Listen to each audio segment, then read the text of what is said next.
Good morning, Illini. I'm Connor Seco, and this is GMI Online. The weather is finally getting springier out there, but Governor J.B. Pritzker still wants us to stay in here. Let's get today's show started off with Jose Zepeda at the news desk, with what you might have missed this weekend.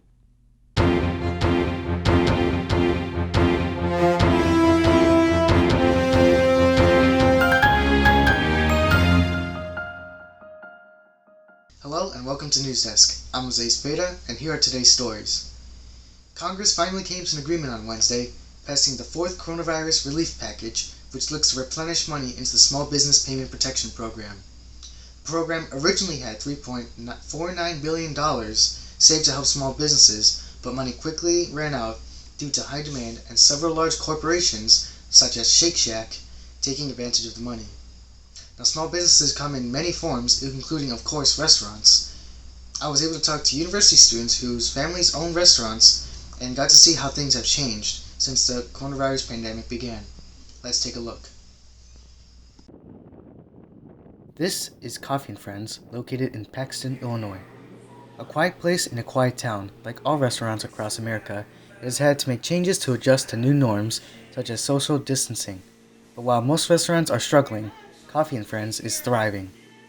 One thing we have noticed is we have a lot more customers since people can't really go out to eat. They have to sort of look for places to eat. And for Coffee and Friends, it's all about location, location, location. But in Paxton, they don't even have a McDonald's, let alone Latino food. So it's very popular amongst the people. So I feel like that's also a big attraction. But the reality is that most restaurants are not this lucky. Take the Kabuki Japanese restaurant located in downtown Chicago. COVID-19 has proven to be a major setback for the restaurant's owners. It's affected us a lot, just because that's like our main source of income. Christine's family has owned the restaurant for over 10 years now and has seen success. But conditions like those we are currently living under did not exist. So how do you keep the restaurant running? The second our dine-in area shut down, we started using two more, such as like Uber Eats and Postmates and stuff like that. With all these services combined, you'd think the restaurant would at least break even. Not even close. And there appears to be another problem as well. Chinese restaurants have been facing discrimination since the pandemic began, meaning there has been a major decline in business simply because it's an Asian restaurant. And unfortunately for Kabuki, the same issues apply. My mom she would come home and tell me nobody else is coming. I think she kind of picked up on the fact that even if we're not a Chinese restaurant, we're kind of getting a little bit of the discrimination just because we are Asian. And although their families' restaurants face different situations, both Christine and Rodrigo's lives have changed in order to help their respective families' business. I think it's frustrating in a lot of ways, just because I am the person who handles. I'm so sorry. It's a lot of stress adding on to just school and stuff too, and just having your entire life uprooted. Creative measures have been taken in order to keep things afloat. For the Kabuki Japanese restaurant, it's through GoFundMe. I saw that GoFundMe was doing a small business relief fund. So if small businesses have a GoFundMe page with more than $500 of donation, GoFundMe will also donate $500. So that prompted me, that just pushed me over the edge to make one. But that doesn't mean small businesses have nowhere else to look for help. Enter Covalence. Its members are university students across the globe. However, the roots are in Champaign and Urbana. And we were just thinking we need to do something. We can't just, all we're doing is sitting at home and binging Netflix videos, doing our homework. We should definitely do something. These students use their majors and talents to help in the fight against COVID any way they can, including finding ways to help small businesses bring money in. So literally a student who's more tech savvy can help a local small business build a website using some existing website builder like Wix.com, and then helping them market to a new target market. People are helping restaurants essentially become grocery stores, because restaurants don't get as much foot traffic anymore, but people still need to buy groceries. But if you are unable to volunteer, there are still other ways you can help. I think it's just important for people to support small businesses. Learn to follow directions and stay home. In Bridgeview, I'm Jose Zepeda. Good morning, Illini. and some of the top officials in Illinois are also doing everything they can to help small businesses. Besides giving grants out to small businesses through the recently passed CARES Act, people like Lieutenant Governor Juliana Stratton have been promoting businesses making a difference during this difficult time. It's called the We Are Illinois campaign, and anybody can find it on my social media platforms at hashtag We Are Illinois.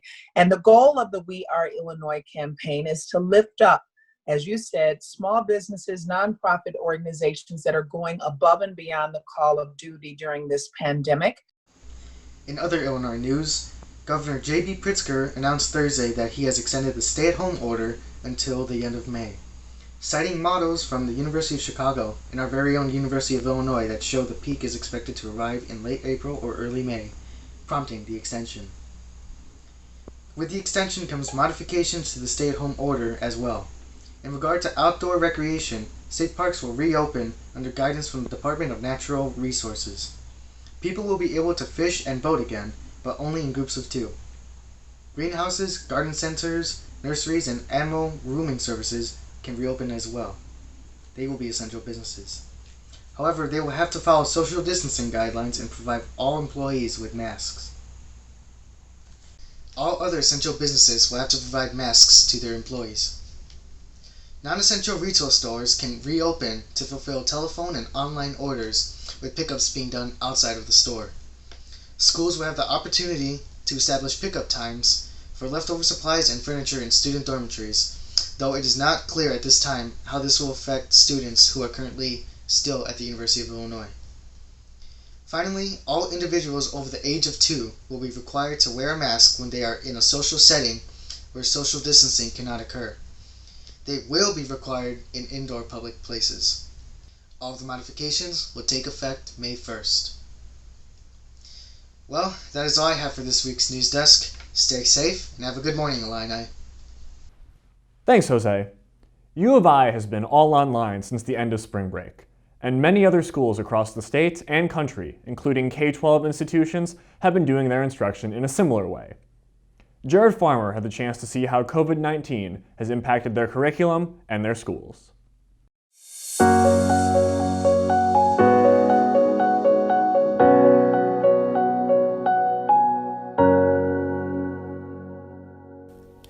Campus has looked like this since school was let out for spring break back almost exactly a month ago.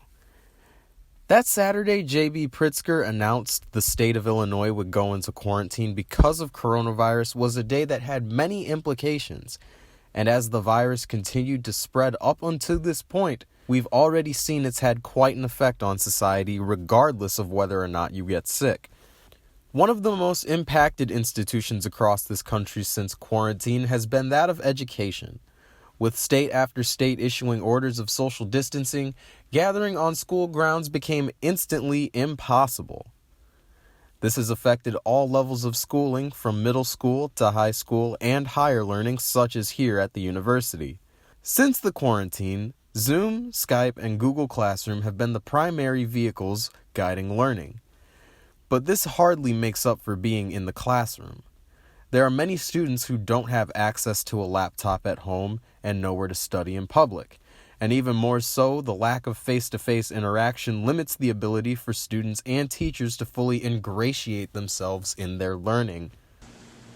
Well, it's completely obliterated what I would be doing. It's impossible to have the ensemble rehearsal from 55 screens. Phase 3 we're in now, which is where we are asking students to complete projects online and to send them back. I don't have stats on how many kids completed the first assignment. A lot of kids have done it, but definitely not all of them. And I know that a lot of them just don't have access to the internet, which they would need in order to do that. With school closed, one of the biggest tests of the school year for high schoolers, the AP test, has also been drastically changed, something that my younger brother Jalen Farmer is currently dealing with. Yeah, being mentally checked out has definitely become a factor, especially because we're getting a lot of busy work, just stuff to do at this point. Like my AP test this year is like 45 minutes long. It's 2 questions. Like, they're dialing back on everything. Mm-hmm. And I don't even know if we're actually going to be taking traditional finals this year. So, like,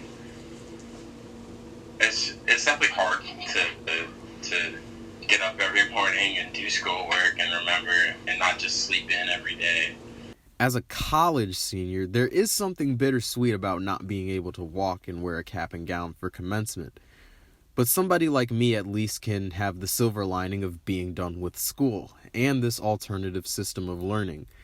But there's uncertainty with how long this virus will continue to have people in quarantine, and some concern over possibly remaining quarantined into the next school year as well.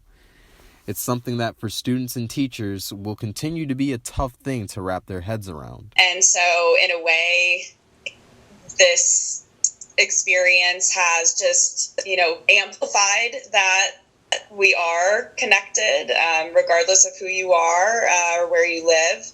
We're all in this together, but then at the same time, that connection is missing as we're trying to do distance learning through video or Google Classroom. As the country continues to make its efforts to flatten the curve, it's truly unclear how much longer we'll be encouraged to stay relatively isolated from each other. Until a vaccine is approved and widely distributed, the future will largely continue to bring more questions than answers. In Champaign for GMI, I'm Jared Farmer.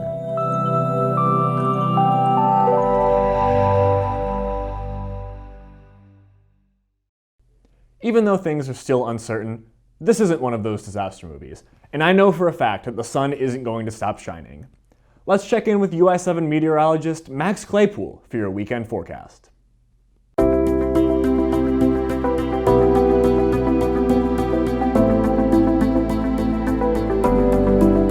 Yesterday was a rainy day.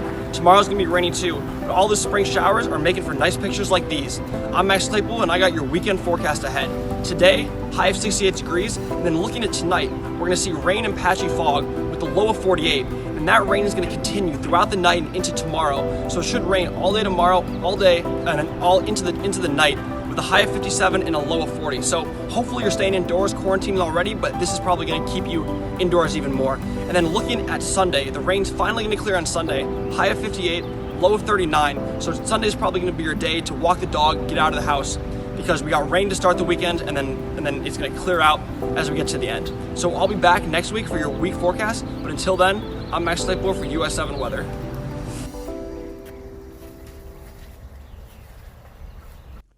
Thanks, Max. Every year, the university normally hosts a student film festival called Illini Fest. Things are going to be a little different this year, but the show must go on. Max instructor John Knipp has all the details for us.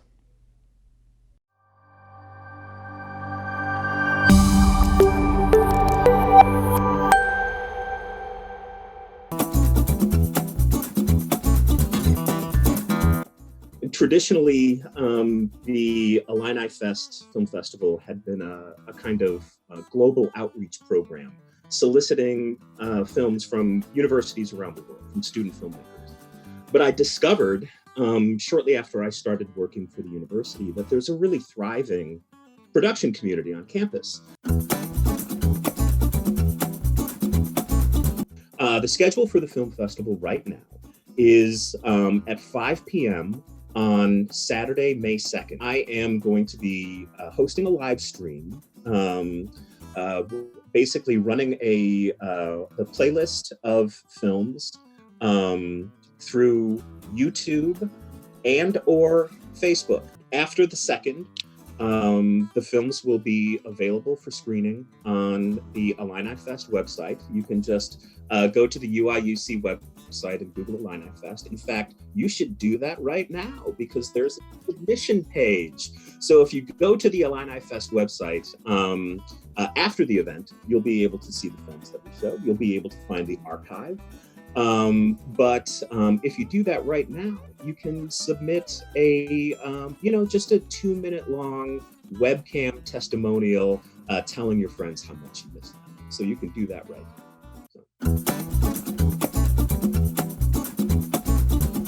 Each of the 3 categories of programming that we have the short film content, the home movie content, and the TikTok videos. All of those will have an audience award.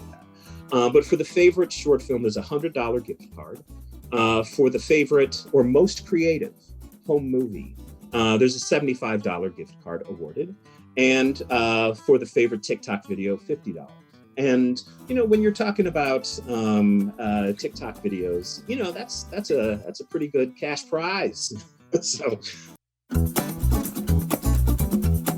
well, I would say expect to be surprised, because I was.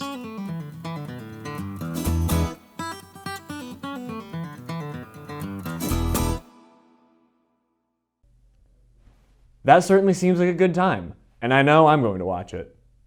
Speaking of films, Liam is always watching good ones, and he's still giving us his reviews even if he has to do it from his bedroom. Let's join him for this edition of Liam Goes to the Movies.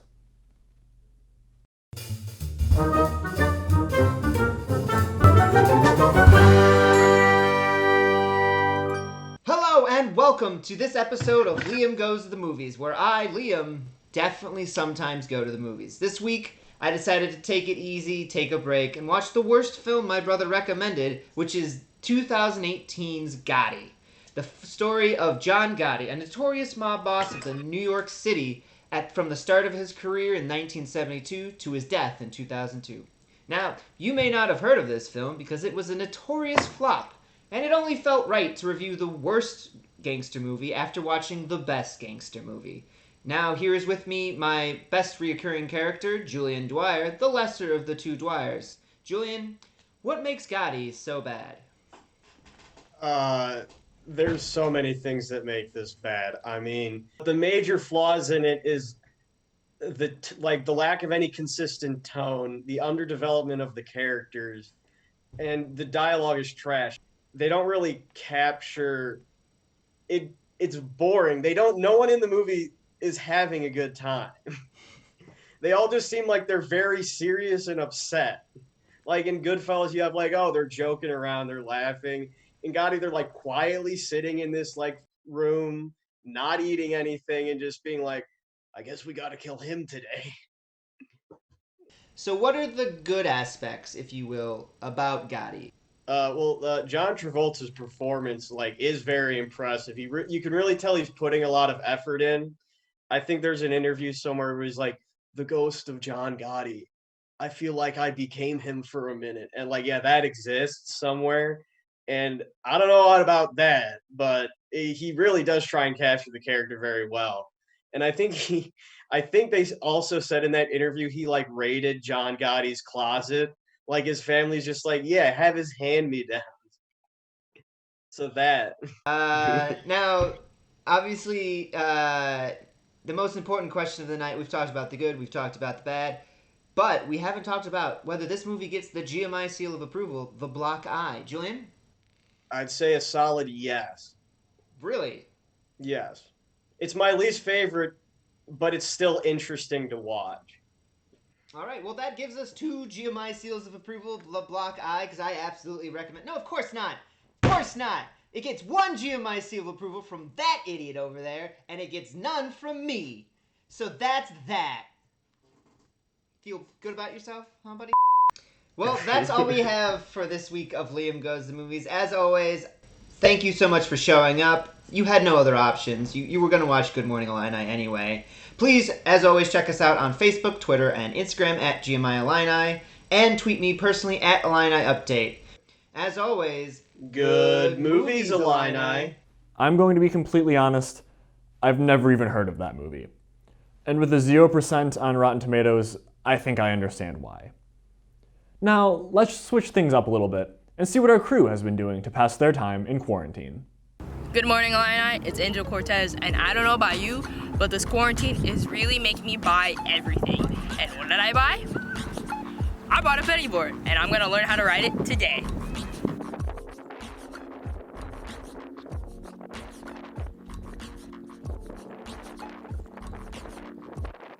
Okay, so how do I use this again? Okay, yeah, so keep your foot on there. Okay. And practice as if you were walking with it. Wait, no. First try.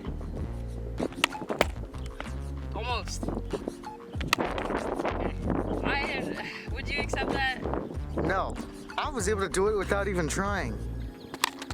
Ah! Look where it landed. That hurt.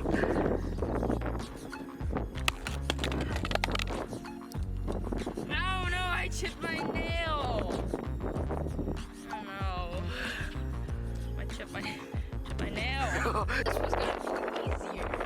Because I've been practicing in my room for the past couple of days and it's pretty easy.